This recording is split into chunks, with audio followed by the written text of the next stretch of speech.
जब से ये नई सरकार आई सन 2014 में, तब से हम पूछने लगे हैं कि क्या संविधान के जो मूल असूल हैं उनको कदर दिया जा रहा है या नहीं। भारत आज के दिन एक फाशिस्ट देश है, लेकिन ये जरूर मैं कह रहा हूं कि फाशिस्ट देश बनने का संभावना है। और यदि आपको ईद मनाना हो तो बड़ी खुशी से ईद मनाइए और बड़ी दुख से आप मुहर्रम मनाइए।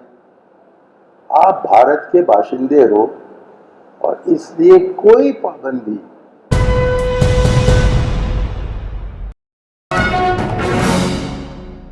वैसे के वैसे रहा। हर शब्द जो कि बना था 1900, जिसका ऐलान हुआ था 1950 में, तब से लेकर आज तक तकरीबन 120-125 बार उसमें संशोधन लाया गया।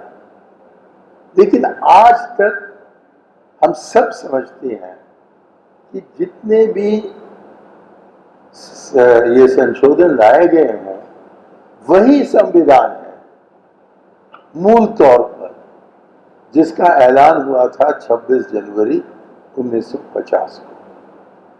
अब शक इस पर हो रहा है कि पिछले 8 साल में इस पर कोई रोक टोक लग रहा है, कोई पाबंदियां लग रही हैं क्या, किसी एक फिरके को शिकार बनाया जा रहा है क्या। तो इसलिए इलियास साहब ने मुझसे कहा है कि मैं लोकतंत्र चौराहे पर इस विषय पर मैं बोलूं। अब है क्या ये संविधान? इसको पढ़ना बहुत मुश्किल है क्योंकि बड़े ठेठ अंग्रेजी में लिखा है, लेकिन इसके पहले जो पंक्तियां जिसको हम प्रियम्बल कहते हैं, उसको स्मरण में रखना, उसको समझने में कोई दिक्कत नहीं है। यहां तक कि जब शाहीन बाग में महिलाएं एकत्रित हुई थी सिटीजनशिप अमेंडमेंट एक्ट के खिलाफ अपनी राय जताने के लिए, उनके हाथ में कुरान शरीफ नहीं था, भगवत गीता नहीं था, बाइबल नहीं था, उनके हाथ में मात्र संविधान था। और हर मीटिंग में बजाय राष्ट्रीय तराना को गाने का वो पढ़कर सुनाते थे कि इस प्रियम्बल में क्या लिखा है। और हालांकि हम सब जानते हैं कि क्या लिखा है, उसका जो अंदरूनी मायना है उसको मैंने आपके सामने पेश किया, तो तब आपके समझ में आए क्यों इलियास साहब ने मुझसे कहा कि मैं जमहूरियत चौराहे पर इस विषय पर मैं बोलूं। सबसे पहले शब्द जो है उसमें वो ये है कि हम इस देश की आवाम, हम इस देश की आवाम, हम अपने को ये संविधान देते हैं। अब यहीं पर मैं रुकूं।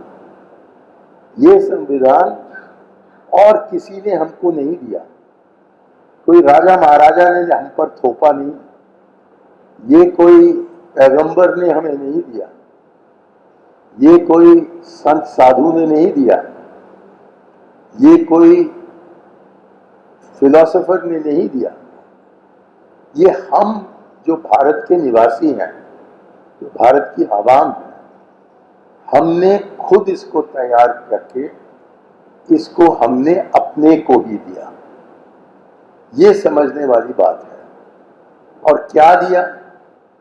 2 मूल चीज इस संविधान में लिखे हैं कि आपसी समझौता भारत के आवाम के बीच क्या होना चाहिए और इसके अंतर्गत सरकार और आवाम के बीच में किस प्रकार के रिश्ते होने चाहिए।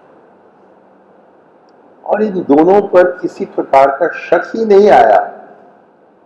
वाजपेयी जी के पहले सरकार में वाजपेयी जी के दूसरे सरकार में, वाजपेयी जी के तीसरे सरकार में। लेकिन जब से ये नई सरकार आई सन 2014 में, तब से हम पूछने लगे हैं कि क्या संविधान के जो मूल असूल हैं उनको कदर दिया जा रहा है या नहीं।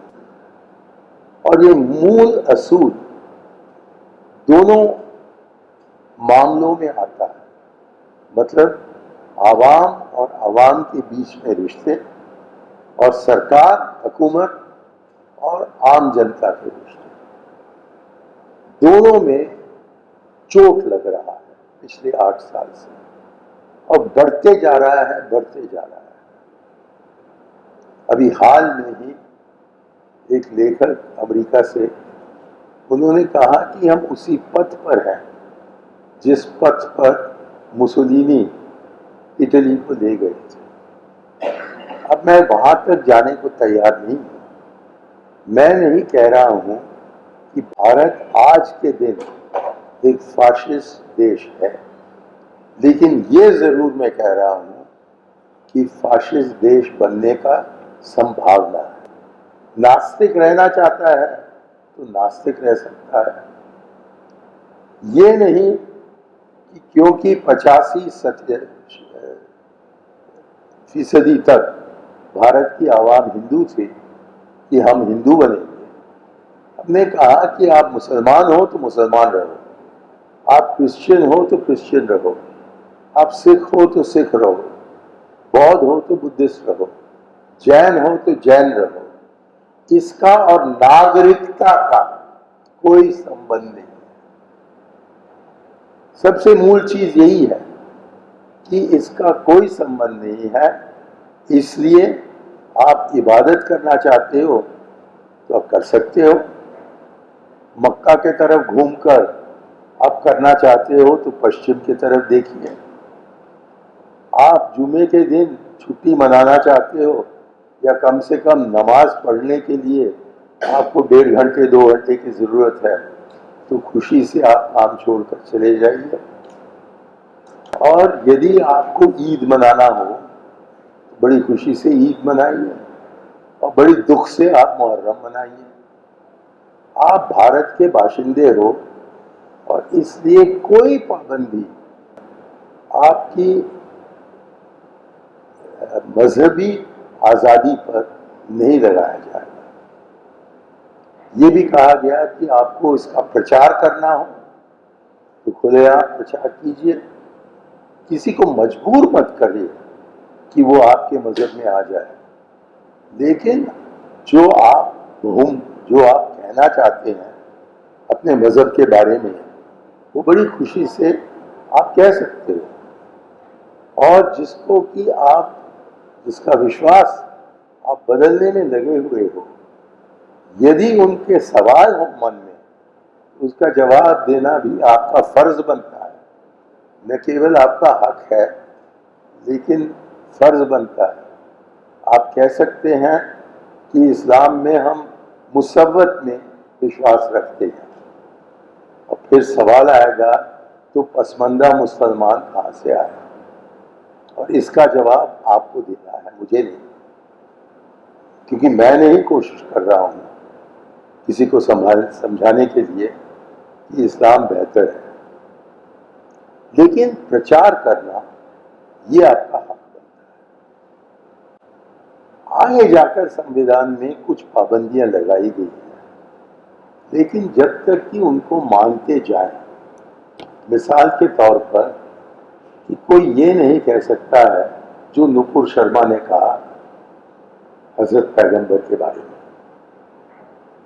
हाँ, कुछ पाबंदियां हैं, लेकिन इनके अंतर्गत आपको पूरा छूट है कि जो आप सोचना चाहते हो, जो आप कहना चाहते हो, जो आप लिखना चाहते हो, जो आप पढ़ना चाहते हो, जो प्रचार आप करना चाहते हो या नहीं करना चाहते हो, ये सब आपके हक बनता है।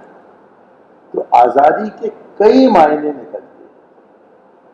ये नहीं कि आज़ादी का एक ही मतलब हो। हाँ, हमें छुटकारा मिला है अंग्रेजों से, वो आज़ादी का एक मतलब है, लेकिन वो काफ़ी नहीं है हमारे लिए। ये काफ़ी नहीं है कि अंग्रेज भारत छोड़कर चला गया है। हम कहते हैं कि भारतीयों को एक दूसरे के साथ रहना हो तो सबको छूट होनी चाहिए कि वो जो सोचे, जो लिखना चाहें, जो कहना चाहें, वो कह सकें।